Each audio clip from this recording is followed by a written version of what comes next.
Oh, hi. This is Dr. Joanny Liu. Excuse me. Hi, it's Dr. Joanny Liu. And, geez, I had a major technical downfall. Apparently, what happened is I was outside and I was just talking, it was right on time. And I guess it just got too cold for my iPhone success. So the battery ran out. I guess it was about 68%, but oh well, these things happen. So, and then I realized that it had uploaded a video, and obviously I didn't tell it to upload a video, so I realized, uh-oh. That's when I realized that I had a major technical glitch. So I went back home, and so here I am. So today's topic is about the flu vaccine scam, and my virtual assistant told me that this was really big news. So I decided to change what my topic was supposed to be and talk about the flu vaccine because I actually have a lot to say about it. Quite frankly, you don't need the flu vaccine, and you also don't need to believe all the things that are going on with it, okay? Because there's a couple of things that are controversial about the flu vaccine. And, well, three things, okay? Basically, what they put into a flu vaccine are 2 or 3 of the flu bugs that they think are probably going to be the most troublesome during the so-called flu season, okay? And so really it's just an educated guess.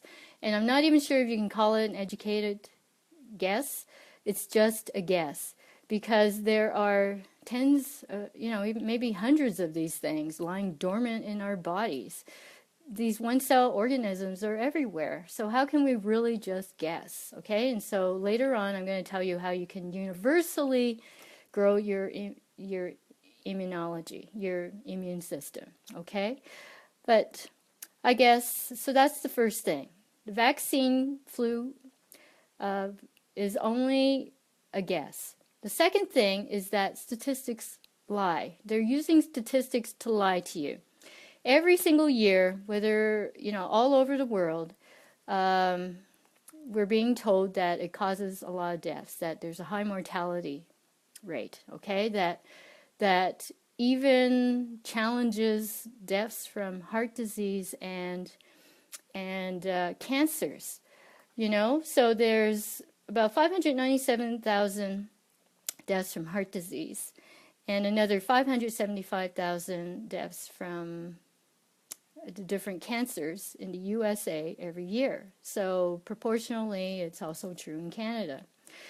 Now, the medical authorities would have you believe that between 250,000 and 500,000 people in the USA are dying from the flu. In Canada, it's between 4,000 and 8,000. Okay? Now, somebody or some people were really curious one day, and they asked the question, really, what is the true number of deaths due to the flu? And it's kind of interesting, okay? It really shocked me when I saw this number, but it actually says that it's only 500 deaths per year due to influenza. Hi, welcome. Every single year, and that's in the US. So proportionally, it's a lot less. Even anecdotally, to any funeral that I've ever been to any, even passing by the obituaries in the newspaper, I've never actually seen anybody die from the flu, okay? So what's really happening here? Well, what's really happening here is that they're lying to you. So what they have is an estimate. It's controversial because it's an estimate. It's actually not true because the people that really that care about these things, the vital statistics, they're not recording deaths like that, okay? So it's not true that people are dying and dropping dead from catching the flu. The second thing is that the flu vaccine might actually even be making you more susceptible to the flu. So do you remember H1N1, the winter of 2008-2009? It was quite interesting because in 5 different centers in Canada and in centers in Australia, which is, in Australia is the weather bell, because their season starts earlier than ours, right? Because when we're in the summer, they're in the winter. So the Australians weren't finding any evidence. H1N1 was supposed to be the pandemic, but it never happened, okay? And it's not because people were getting immunized. The interesting findings, though, of 5 different centers in Canada and also in Australia was that they found that the people who were vaccinated for H1N1 actually became more susceptible to the flu that year. Okay, so let that land you.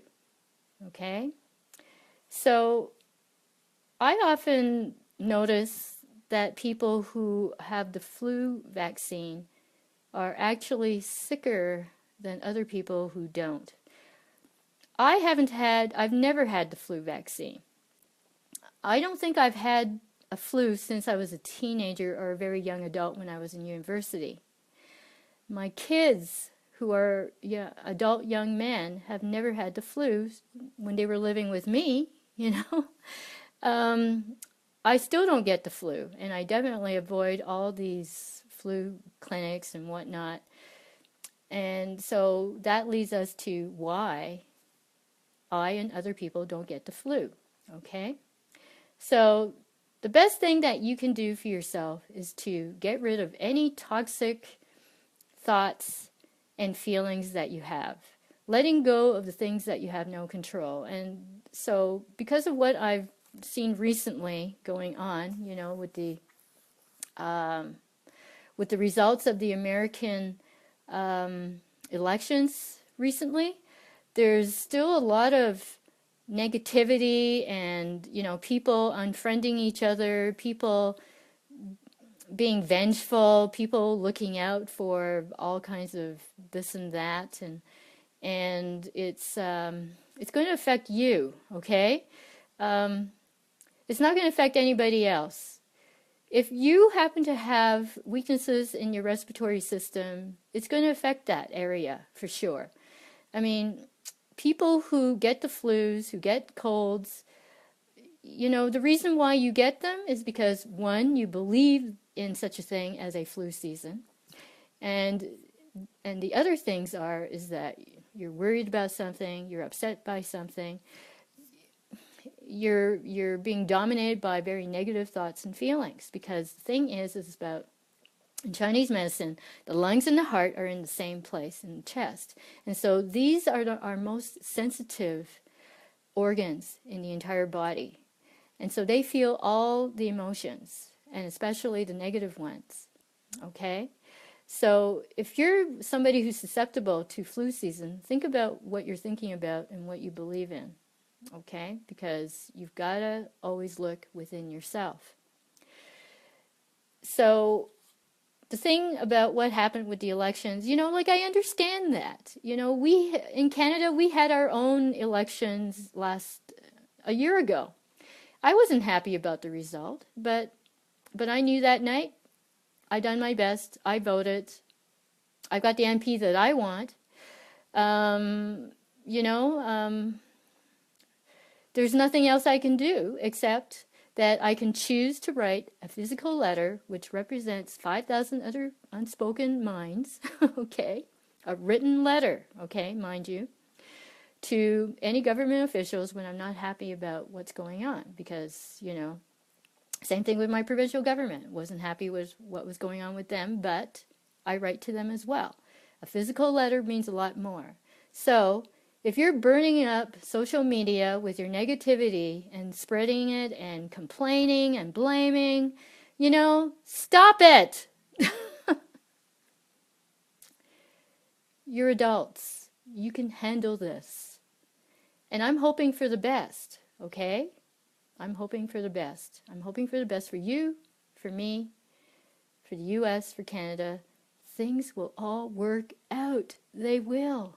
Okay? So the other thing that you can do is that you have to realize that Louis Pasteur, the father of microbiology, he kept saying over and over and over again that it was the bugs that we have to take care of. That's the only thing that we have to be concerned about. But it wasn't until his deathbed, when he finally agreed with one of his most staunch colleagues, and I can't remember his name right now, but he finally admitted that it's the medium. So, what kind of environment are you giving these viruses and bugs to love living and proliferating and flourishing inside your body? Okay, think about that. So they love moist, damp, dark places. And so so what causes that is mucus buildup, what we call dampness. Okay, we call dampness mucus. We also, phlegm is a very thick, yucky, turbid form of damp. So that's on a spectrum between damp and phlegm. So we all need a bit of dampness and a little bit of mucus inside our bodies, okay, for lubrication, but we don't need a heck of a lot. So the thing about building immunity is to make sure that you're not eating foods with white flour, white sugar, white salt, any of the white crap, okay? So avoid that and eat whole foods, whole grains, lots of green vegetables, because this is the stuff in Chinese medicine which eliminates dampness and phlegm and mucus from our body, okay? Chinese medicine is so wise because they observed this stuff for thousands of years, and we've studied from textbooks that are more than 2,000 years old. And the human condition hasn't changed much at all, okay? Except that we are sicker than ever. That's not good. Okay? So the other thing is allow yourself to get sick. Because that's how you really, truly build immunity. That's how, because I had the measles, I had chicken pox, German measles, chicken pox, the mumps. Because even back then, we were told it was better to get it when you were young than when you were older, okay, as an adult. I think mumps is really bad because it can actually cause sterility, So, not a good idea.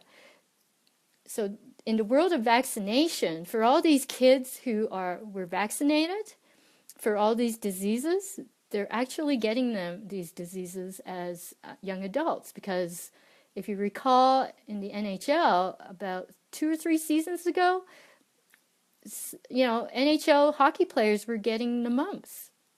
Not a good thing, okay? So artificial immunity doesn't last for very long. And so get sick. Allow yourself to get sick because it will grow immunity for more than one type of flu. So remember, getting back to the beginning, when I told you that what they put into a flu vaccine is really only an educated, well, I won't even say educated, it's a guess. It's only a guess about what they think is going to cause the most trouble, okay? But when you get sick, there's actually proof that it protects you not just from that particular bug, but from many other ones. And that's why, as we grow older, we get less flu bugs. We get less flus. Until to the point in your more senior, older years. I mean, maybe that's why, I'm close to 60. Okay, I'm close to 60 years old. Maybe that's why I don't get flus. Okay? Just let the process go naturally. There's nothing to be afraid of. That's the whole point. Why are we, such superior, multi-organ organ beings, why are we so afraid of one-cell organisms? We shouldn't be. Okay? So last week, I made some inroads on my research project. In the last week, I've uploaded my project into experiment.com and also uploaded it to a thing called the Health Research Ethics Board of Alberta, where I live, because the biostatistician that I talked to in Calgary told me that I needed to check with them and to find out if I had to register with them, and lo and behold, I do.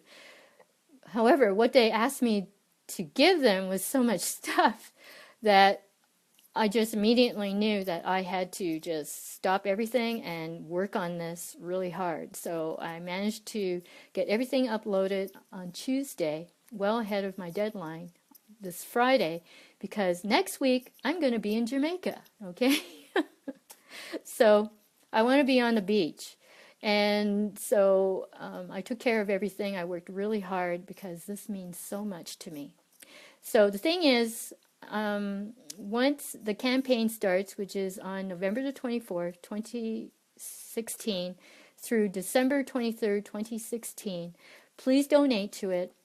And also, I'm looking for people, thank you, and I'm also looking for people to participate as subjects for the project. I'm looking for a total of 10 people to be divided up into 2 groups of 5. It's going to be a nice crossover research project, because I really don't like the so-called control groups.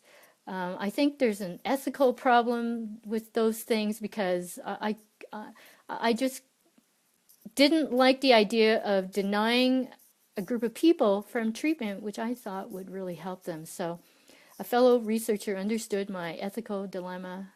I mean, we have bioethics people, right? So how come this isn't a topic for them? Because to me, it's very unethical to deny people access to treatment. So I'm looking for participants. We are going to put you through a screening process to make sure that you are able to actually go through the online training. So we need participants. So you can contact me here, okay, through Facebook or LinkedIn, wherever you see me. So until 2 weeks from now, I'll see you. Have a happy 2 weeks, and please take care of yourself, prevent the flu, build natural immunity, and Godspeed. Bye.